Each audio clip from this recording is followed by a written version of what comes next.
അസ്സലാമലൈക്കും ഗൈസ്, ഞാൻ ഈ വീഡിയോ അപ്ലോഡ് ചെയ്യാണ് കേട്ടോ. കാരണം ഇതിൻ്റെ വ്യൂസിന് എന്തോ പറ്റിയിട്ടുണ്ട്. നിങ്ങളാരെങ്കിലും UAE ഫുഡ് ബോക്സസിൽ നിന്ന് ഫുഡ് എടുത്ത് വന്ന് കഴിച്ചിട്ടുണ്ടോ? എന്നാൽ അങ്ങനെ ഒരു കാര്യത്തിനാണ് ഞങ്ങൾ ഇന്ന് പോകുന്നത് കേട്ടോ. ജബീൽ പാലസ് ആണ് ലക്ഷ്യം. അതായത് ദുബായ് ഷേഖൊക്കെ താമസിക്കുന്ന ജബീൽ പാലസിൻ്റെ അടുത്തുള്ള ഫുഡ് ബോക്സിൽ നിന്നും ഫുഡ് എടുക്കാൻ വേണ്ടിയിട്ടാണ് ഞങ്ങൾ രണ്ടുപേരും പോകുന്നത്. ഞങ്ങൾ റൂമിൽ നിന്ന് ഏകദേശം 6 കിലോമീറ്റർ ദൂരമുണ്ട് കേട്ടോ. 2021 ഞാനും എൻ്റെ ഹസ്ബൻഡിന് UAE വന്ന സമയത്ത് ഈ ഫുഡ് ബോക്സസ് ഞങ്ങൾ ഒരുപാട് ഹെൽപ്പ് ചെയ്തിട്ടുണ്ട് കേട്ടോ. അതുകൊണ്ട് തന്നെ ഞങ്ങളുടെ അടുത്ത് ഇല്ലാത്ത സമയത്ത് ഞങ്ങൾ പോയി എടുക്കുകയും ഞങ്ങളുടെ അടുത്തുള്ള സമയത്ത് ഞങ്ങൾ കൊണ്ടുപോയി വെക്കുകയും ചെയ്യാറുണ്ട്. ആ മിന്നായം പോലെ കണ്ടതാണ് ജബീൽ പാലസ് കേട്ടോ. അവിടെ നിന്ന് ഞങ്ങൾക്ക് ഇന്ന് ഫുഡ് കിട്ടുകയും ചെയ്തു. ഇത്രയും കാലം ഹസ്ബൻഡിൻ്റെ കൂടെ ആയതുകൊണ്ട് വഴികളൊന്നും എനിക്ക് വലിയ നിശ്ചയമില്ലായിരുന്നു കേട്ടോ.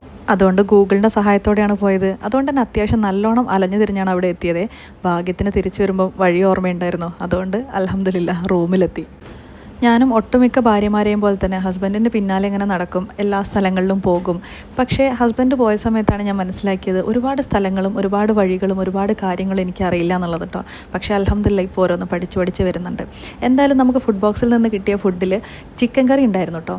ചിക്കനും മഷ്റൂമും അതേപോലെ തന്നെ ഫ്രഷ് ക്രീമൊക്കെ ഒഴിച്ചിട്ടുള്ള ഒരു സ്റ്റൂ പോലത്തെ കറി. ഇത് ചിക്കൻ ബിരിയാണിയാണ്. ഇതിൽ ചിക്കനെ കൂടാതെ ചിക്കൻ്റെ റബ്ബറിനെയും കൂടെ കാണാം കേട്ടോ. വഴുതന, അതെൻ്റെ ബ്രദർ പറയായിരുന്നു, വഴുതന നീ കഴിച്ചോ, ചിക്കൻ ഞാൻ കഴിക്കാമെന്ന് കേട്ടോ. ഈ ചിക്കൻ ഭ്രാന്തിയായിട്ടുള്ള എന്നോട് എൻ്റെ ഉമ്മ പറയായിരുന്നു കേട്ടോ, നീയും ചിക്കനും ഒരു ദിവസമാണ് ഉണ്ടായതെന്ന്. അങ്ങനെ കുറച്ച് ബിരിയാണി ഇട്ട് അതിലേക്ക് ആ കറിയും കൂടെ ഒഴിച്ച് കഴിക്കുമ്പോൾ ഇല്ലേ, ആഹാ എന്തൊരു ടേസ്റ്റ് ആയിരുന്നു എന്നറിയോ. എൻ്റെ ബ്രദറിന് ഇത് പുതിയൊരു അനുഭവമായിരുന്നു കേട്ടോ. അതുകൊണ്ട് അവൻ നന്നായിട്ട് എൻജോയ് ചെയ്ത് തന്നെ കഴിച്ചു. അങ്ങനെ പണ്ട് ഞാനും ഹസ്ബൻഡും കൂടെ ഫുഡ് ഹണ്ട് ചെയ്യാൻ പോയ കഥകളൊക്കെ അവനോട് പറഞ്ഞ് നല്ലോണം ഭക്ഷണം കഴിച്ചു ഞങ്ങൾ രണ്ടുപേരും ഉറങ്ങിട്ടോ. അപ്പോൾ ബൈ.